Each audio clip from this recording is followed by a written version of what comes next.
जरा सोचो, भविष्य में पृथ्वी को तबाही से बचाने के लिए साइंटिस्ट प्लान बनाएं कि हम पूरे ग्रह को ही किसी दूसरे सूरज के पास ले जाएंगे। कुछ ऐसा ही होता है हमारी आज की कहानी में। कहानी की शुरुआत होती है साल 2061 में। सूरज बहुत तेजी से जल रहा है और जल्द ही उसके टुकड़े टुकड़े हो जाएंगे। इसी वजह से 100 साल के अंदर पूरी धरती का भी सर्वनाश हो जाएगा। पृथ्वी को इस तबाही से बचाने के लिए सारे इंसानों ने अपनी आपसी लड़ाइयां खत्म कर दी और सभी देशों ने मिलकर यूनाइटेड अर्थ गवर्नमेंट यानी यूईजी का गठन किया। तब से यूईजी ने वॉन्डरिंग अर्थ प्रोजेक्ट की शुरुआत की, जिसमें वो लोग धरती को एक नए सोलर सिस्टम में ले जाने वाले हैं। ये सोलर सिस्टम काफी दूर है और वहां तक पहुंचने के लिए धरती को कम से कम 20 साल लगेंगे। वहां जाने के लिए पूरी धरती पर 12,000 अर्थ इंजन्स लगाए गए थे। ल्यू नाम का एक चाइनीज एस्ट्रोनॉट धरती के नए रास्ते की निगरानी कर रहा था। काम खत्म करके ल्यू अपने नए मिशन के लिए इंटरनेशनल स्पेस स्टेशन की ओर निकल गया। उसका बेटा क्यूई और बेटी हान धरती पर ही थे। ल्यू का मिशन था पृथ्वी को सही तरीके से नए रास्ते पर बनाए रखना। कई साल बीत गए और अब तक करोड़ों लोग प्राकृतिक आपदाओं में मारे जा चुके हैं।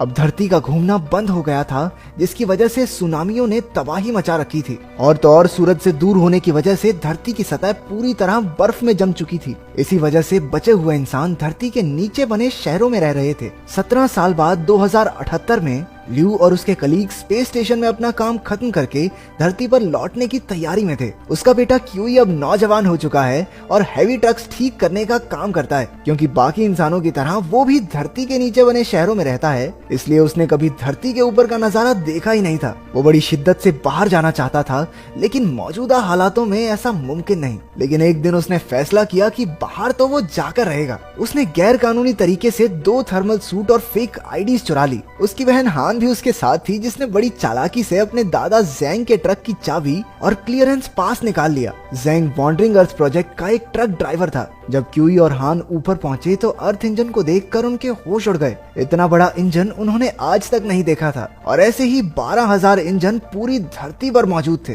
वो दोनों अपने दादा के ट्रक में बैठ गए। क्यूई को ट्रक कुछ खास चलाना नहीं आता था, लेकिन थोड़ी देर चलाने के बाद उसे ट्रक का हिसाब आ गया। पर जल्द ही वो एक चेक पॉइंट पर पकड़े गए और उन्हें जेल में डाल दिया गया। उनके दादा जियांग को ये पता चला तो वो उन्हें बचाने पहुंचा, लेकिन पुलिस वाले को रिश्वत ऑफर करने के लिए उसे भी पकड़कर जेल में डाल दिया गया। आज के दिन धरती जुपिटर के पास से निकलकर एक नए सोलर सिस्टम में जाने वाली थी। पृथ्वी जुपिटर की ग्रेविटी का इस्तेमाल करने वाली थी, लेकिन अचानक से जुपिटर की ग्रेविटी में गड़बड़ी होने लगी। इसी वजह से धरती पर भूकंपों से तबाही मच गई और कई सारे अर्थ इंजन्स भी बंद पड़ गए। जमीन के नीचे दबे बहुत से शहर तबाह हो गए। अब जुपिटर अपनी गुरुत्वाकर्षण शक्ति से बहुत तेजी से पृथ्वी को अपनी ओर खींच रहा था, जिसका सीधा मतलब ये था कि जल्द ही दोनों ग्रह एक दूसरे से टकरा जाएंगे। उधर क्यूई, हान और उनके दादा एक और कैदी टिम के साथ मिलकर जेल से भागने में कामयाब हो गए। बाहर निकलकर ज़ैंग ने अपना ट्रक ढूंढा और सबको साथ लेकर बिल्डिंग्स और पत्थरों से बचते हुए दूसरी अंडरग्राउंड सिटी की ओर बढ़ने लगा। उधर ल्यूई का स्पेसक्राफ्ट धरती पर लौटने ही वाला था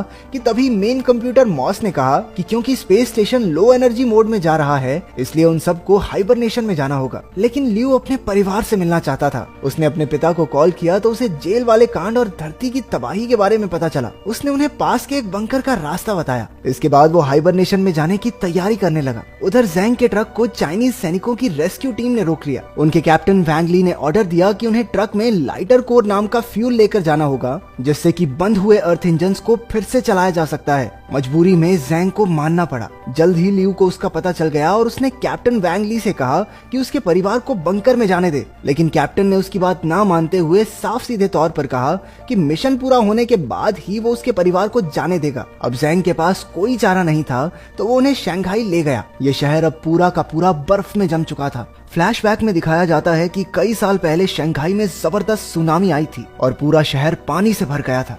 क्यूई की बहन हान उन्हें वहीं मिली थी। तब ज़ैंग ने उसे गोद ले लिया था। कहानी बताते हुए अचानक से एक भूकंप आ गया और दोनों ओर से बर्फ के पत्थर गिरने लगे। सभी ट्रक से बाहर आकर शंघाई की सबसे बड़ी बिल्डिंग की ओर भागे। लेकिन ये तो बस तबाही की शुरुआत थी। वो बिल्डिंग में ऊपर चढ़ रहे थे, लेकिन आसपास सब जोर जोर से हिलने लगा। उन्होंने लाइटर कोर के साथ एक सुरक्षित जगह पर पहुंचने की कोशिश की, लेकिन रास्ते में ही कुछ सैनिक मारे गए। ज़ैंग जमीन पर अलग से गिरा हुआ था। उसे एहसास हुआ कि उसकी ऑक्सीजन खत्म हो रही है, तो उसने अपना हेलमेट उतार दिया, लेकिन बेहद ठंड की वजह से उसकी मौत हो गई। इसके बाद क्यूई ने अपने दादा की मौत का जिम्मेदार वैंग ली को ठहराया। गुस्से में उसने कैप्टन पर हमला कर दिया, लेकिन क्यूई जल्द ही हार गया। उसने ठान लिया था कि वो इस मिशन पर उनका और साथ नहीं देगा, इसलिए अब सैनिकों की टीम खुद ही लाइटर कोर लेकर अर्थ इंजन की ओर बढ़ने लगी। क्यूई अपनी बहन हान और टिम के साथ वापस घर की ओर चल पड़ा। उधर स्पेस स्टेशन में लियू को मॉस से पता चला कि उसका परिवार गुम हो चुका है और धरती पर तबाही बढ़ती जा रही है। उस सुपर कंप्यूटर मॉस ने यह भी कहा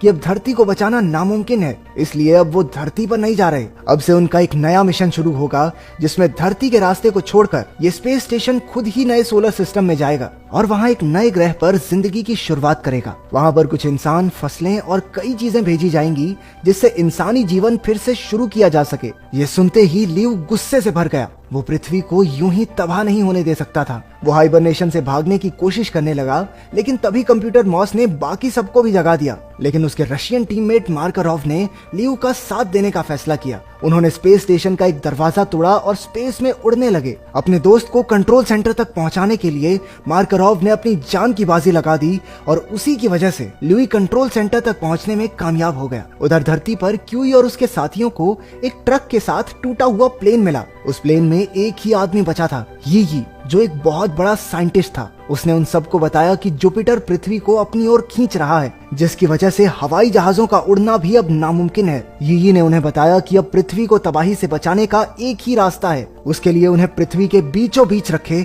सबसे बड़े अर्थ इंजन तक पहुंचना होगा। ऊपर स्पेस स्टेशन में लियू ने कंट्रोल रूम में जाकर मॉस को कंट्रोल करने की कोशिश की, लेकिन मॉस ने कहा कि वो सिर्फ यूनाइटेड अर्थ गवर्नमेंट के ऑर्डर्स फॉलो कर रहा है। दूसरी ओर चाइनीज सैनिकों की टीम ने अपनी मंजिल पर पहुंचकर देखा कि पूरा शहर लावा से पिघलकर राख हो चुका था। वहाँ के अर्थ इंजन को बचाना अब नामुमकिन था। कुछ देर बाद एक और सैनिक की मौत हो गई।